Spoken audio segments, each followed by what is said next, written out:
Dalam penyediaan laporan kewangan, um, sekarang ini, in fact di Malaysia pun agak baru lagi, iaitu penggunaan XBRL. Di Malaysia dipanggil MBRS. Apa dia SBRL ni? SBRL ni ialah satu kaedah penyediaan ataupun penyampaian laporan kewangan dalam format yang boleh dibaca oleh komputer untuk memudahkan analisa data kewangan, oleh mana-mana pihak lah. Jadi secara umumnya perniagaan bila perniagaan mengeluarkan penyata kewangannya paling tradisional ialah dalam bentuk printed, dalam bentuk yang dicetak lah. Jadi kalau dalam bentuk dicetak ni, komputer tak boleh buat apa, kita boleh scan, tapi bila kita scan untuk analyze masih lagi memerlukan human intervention lah, masih memerlukan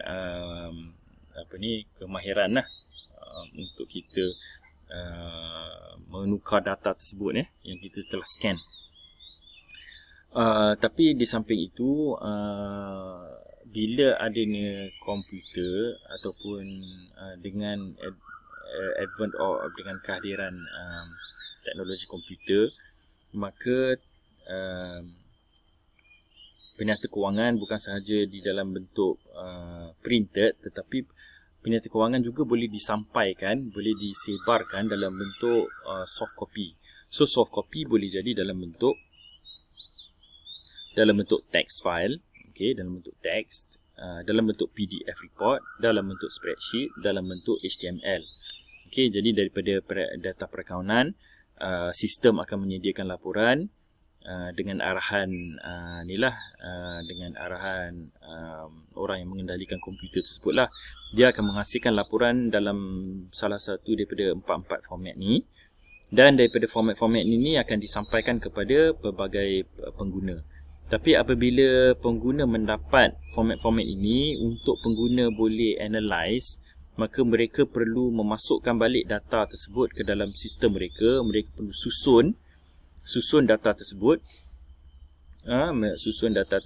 ke dalam, lepas tu barulah boleh masuk dalam sebagai data perakaunan di dalam database. Kemudian baru mereka boleh analyze.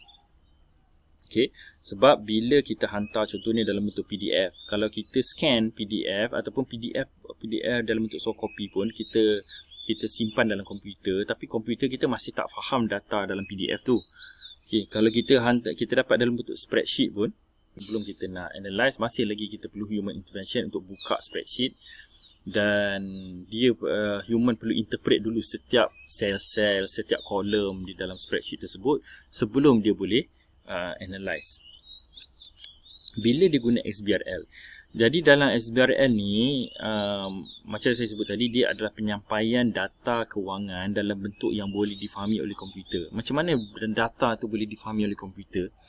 Apabila data tersebut di dalam format komputer, dalam format digital itu telah di-tag, telah diletakkan tanda-tanda ataupun diletak tagging lah, kan? Anda biasa dengan perkataan tagging. Setiap data tu telah tagged, telah ditandakan, dan bila data tersebut telah ditandakan dan penandaan itu adalah standard. Dan SBRL ni memang dia ada standard punya taxonomy dia.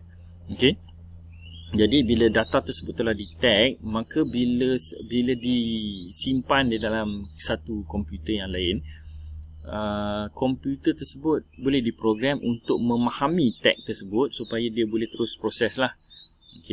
Jadi kalau bila kita gunakan XBRL, daripada data perakaunan yang telah di-tag, data ni yang telah di-tag akan menghasilkan laporan dalam bentuk XBRL. Jadi dalam laporan dalam bentuk XBRL ni dihantar kepada pengguna-pengguna tertentu.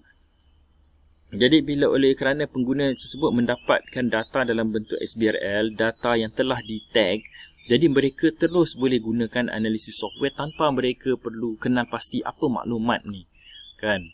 Kalau dalam ini contohnya dalam kaedah biasa ni, apabila penyata kewangan menunjukkan bahawa amount 1 juta ni ialah jualan. Tetapi bila kita masukkan dalam sistem kita sendiri, kita perlu nyatakan bahawa 1 juta ni bermakna jualan. Tetapi di dalam SBRL kita dah tak perlu menyatakan begitu, kerana memang dia dah tag dah siap-siap bahawa 1 juta itu ialah jualan, dan komputer seterusnya memang memahami bahawa 1 juta itu ialah jualan. Jadi kita boleh terus analyze. Jadi kita lebih cepat untuk kita melaksanakan analisa, dan ini jauh lebih cepat lah kan, untuk kita analyze. Jadi di dalam SBRL ni, komponen yang penting di SBRL ni ialah instance document. Instance document ni ialah dokumen yang mengandungi data lah, data yang kita nak gunakan tu. Jadi dalam instance document ni dia mempunyai data berkenaan dengan kewangan, dan data-data tersebut seperti saya sebut dia dah di tag. Dah kena tag lah setiap data dalam tu. Jualan yang telah kena tag, belanja gaji ada tagging dia dan sebagainya, semua telah di tag.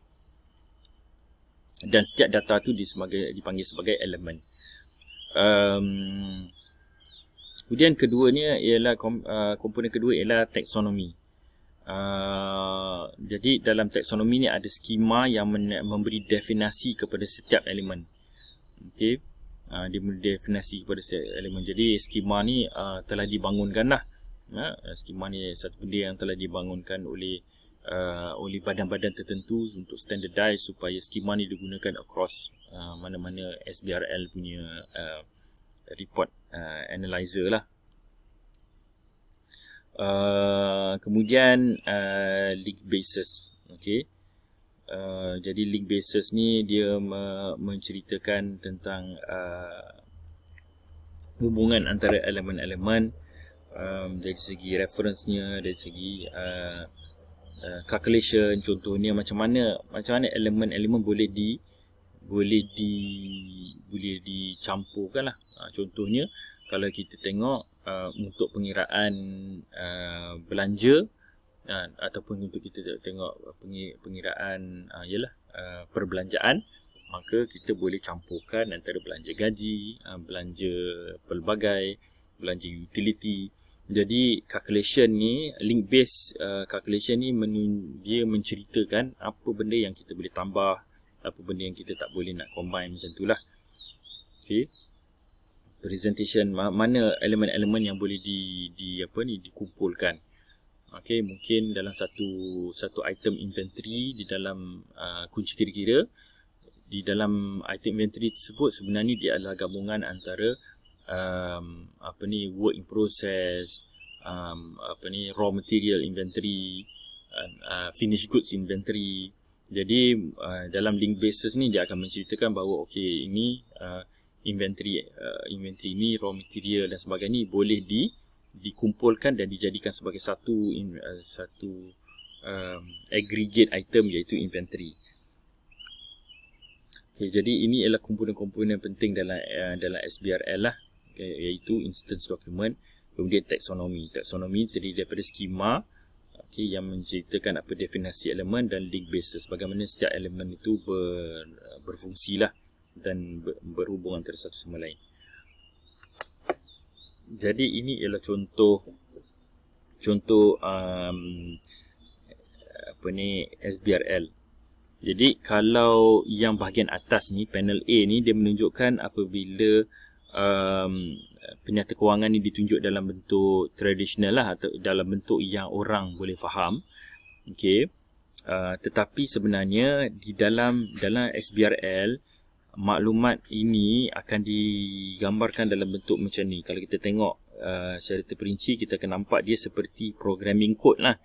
Sebenarnya dengan programming code ni lah yang memberi dia punya tagging dia.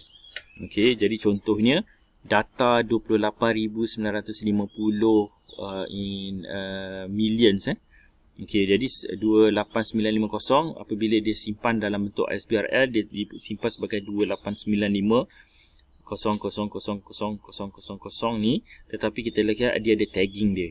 Dia ada tagging dia, ada dia punya kod-kod ni lah. Jadi dengan ada tag, setiap data ni setiap data dalam penyata kewangan ini di tag. Jadi apabila dia ada tagging dia dan disampaikan kepada sistem analisa yang lain, sistem untuk menganalisa data yang lain, sistem tersebut bila dia tengok tag, dia faham bahawa ini ni data ni, figure ni untuk apa.